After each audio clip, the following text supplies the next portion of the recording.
আসসালামু আলাইকুম গাইস, নতুন একটা ভিডিওতে আপনাদেরকে সবাইকে স্বাগতম। টাইটেল এবং থাম্বনেল দেখে তো অলরেডি বুঝে গেছেন যে আজকের ভিডিওটা কী নিয়ে হতে যাচ্ছে। তো আগামীকাল কিন্তু আমরা মদিনা যাচ্ছি। এখন আমরা যাব শরীফিয়া। আমার সাথে আছে আব্বু, আমার ছোট ভাই আর আমি। আব্বু কিন্তু ডিউটি থেকে আসার পরে কিন্তু বলতেছে টিকিট কাটতে হবে, আগামীকাল মদিনা যাব। তো হুটার করে বের হয়ে গেলাম। তো আর কিছু ঘরের জন্য বাজার আছে, এই বাজারগুলো করতে যাব। আমরা কিন্তু গত 13 দিন আগে একটা ভিডিও আপলোড দিয়েছিলাম যে শরীফে আমরা গিয়ে কতটা বিপদে পড়েছি, বালুর কবলে বা বালুর জোরের কবলে পড়েছিলাম। ওই ভিডিওটা যারা দেখেন নাই তারা বায়ুতে লিঙ্ক আছে, ওইটাতে গিয়ে দেখতে পারেন। আর গাইস, শরীফিয়ার রোড গার্ড যে এতটা সুন্দর, শরীফিয়া না জেদ্দার বাহিরেও রোড গার্ড কিন্তু অনেক সুন্দর। সৌদি আরবের রোড গার্ড এমনিতে অনেক সুন্দর, গুছালু, এগুলো আমার থেকে ভালো লাগে। তো যাই হোক, আমরা বলতে বলতে কিন্তু চলে আসছি শরীফিয়ার শেষ মাথায় বা শেষ জায়গায়। এখান থেকে হচ্ছে আমরা মদিনায় যাব। আমরা আগে কিন্তু একবার মদিনায় গিয়েছি, এরকম ব্লগ করে নেই বা কিছুই করে নেই। তো এবার ভাবলাম মোবাইল কেনার পর একটা ভিডিও করি, এটা স্মৃতি হিসাবে থাকবে, স্মৃতির পাতায়। তো আমাদের ছেলে মেয়ে বা আমাদের পূর্ব দেখতে পারবে, যদি ওয়েবসাইটগুলো থাকে, ইউটিউব প্ল্যাটফর্ম, ফেসবুক প্ল্যাটফর্মগুলো থাকে, তাহলে দেখতে পারবে। এগুলো হচ্ছে মদিনা বাস। আমরা আজকে টিকিট কাটা যাব, আগামীকালকে ইনশাল্লাহ আপনারা আমার সাথে থাকেন। আর যারা যারা ভিডিও দেখতে চান তাহলে অবশ্যই অবশ্যই সাবস্ক্রাইব করে রাখবেন, ভিডিওটা ভালো লাগলে শেয়ার করে দেবেন। আর এখানে হচ্ছে টিকিট কাউন্টার, এটা হচ্ছে শরীফিয়া। কোন দিকে আমি বলতে পারবো না, বাট শরীফিয়া, জেদ্দা শরীফিয়া টিকিট কাউন্টার এটা। আর বাউমক্কা থেকে কোন দিকে যে আসছে আমার খেয়াল নাই। শরীফিয়া মদিনা মদিনা বাস কাউন্টার এটা।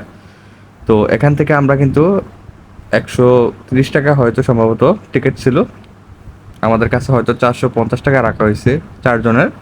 তো যাই হোক, আমরা টিকিট কাটার পর কিন্তু চলে আসতেছি এই শরীফা কাঁচা বাজারে।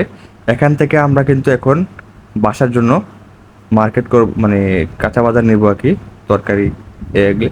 আরেকটা বিষয় হচ্ছে সৌদি আরবের ফল ফ্রুট কিন্তু অনেক অনেক সস্তা, বিশ্বাস করেন। আপনি 150 টাকায় মালটা, তারপর আঙ্গুর, মানে বাংলাদেশে মানে 5 রিয়াল আর কি, 5 রিয়াল 6 রিয়াল এরকম দিয়ে কিন্তু আপনার অনেক ভালো ভালো খাবার পাইতে পারবেন। ওকে, 5 রিয়াল সম্ভবত আপনার এখন এখনকার বাজারে 150 টাকার মতো হয়, এরকমই 150, 160, 150 মানে 50 এরকমই চলতেছে এখন রেট টাকার। তো অনেক সস্তা সৌদি আরবে, আমার তো এই জিনিসটা ভালো লাগছে। আপনারা আসলে সৌদি আরব যারা আসেন না খেয়ে মরবেন না, কারণ রুটির দামও কিন্তু অনেক সস্তা। আপনি এক রিয়াল দিয়ে কিন্তু 4টা রুটি পাইতেছেন। আমি এই জিনিসটা দেখছি, আমার কাছে এগুলো খুব ভালো লাগে। 1 রিয়াল দিয়ে 4টা রুটি, বাংলাদেশে দেখতে পাচ্ছেন বাংলাদেশের অবস্থা। তো যাই হোক, সৌদি আরব সরকার কিন্তু এই জিনিসটা খুব ভালো মানে ভালো করছে যে 1 রিয়াল দিয়ে 4টা রুটি, এই জিনিসটা সবখানে আগের অনেক আগের থেকে কিন্তু এই জিনিসটা চলতেছে। তো যাই হোক, আমরা কিন্তু এখন ভেন্ডি নেব, ভেন্ডির ভর্তা তৈরি করার জন্য সম্ভবত। তো আব্বু বলতেছে যে ভেন্ডি নিবি, আমি বলতেছি নেন, সমস্যা নেই, ভর্তা করে খাওয়া যাবো। তো এগুলা কেনার পর আমরা ফল ফ্রুট নেওয়ার জন্য যাব। তো দেখতে পাচ্ছেন, আরেকটা বিষয় আমি বলছি, সৌদি আরবে আপনারা তরি তরকারি যেগুলো আপনি নিজের মন মতো বাইচা শূন্য এগুলো কিনতে পারবেন। আমার কাছে, আমি আগেও বলছি, খুব ভালো লাগছে আমার এই জিনিসটা, খুব ভালো লাগছে। বিশ্বাস করেন, আপনি দেখা বাইচে একটা একটা করে পাই পাই করে মানে দেখে নিতে পারবেন। আমার কাছে এই ফ্যাসিলিটিটা মানে খুব ভালো লাগছে। আর বাংলাদেশে কি বলবো ভাই, মানে আপনি ধরতে পারবেন না, এরাই দিয়ে দেবে আপনাকে পচা, মানে ভালো এরকম দিয়ে দেবে। ভিডিওটা আর বড় করতে চাচ্ছি না, দেখা হচ্ছে আগামীকাল মদিনা যাওয়ার পথে ইনশাল্লাহ। সাবস্ক্রাইব করে রাখবেন, তাহলে সুন্দর সুন্দর ভিডিও দেখতে পারবেন। আল্লাহ হাফেজ।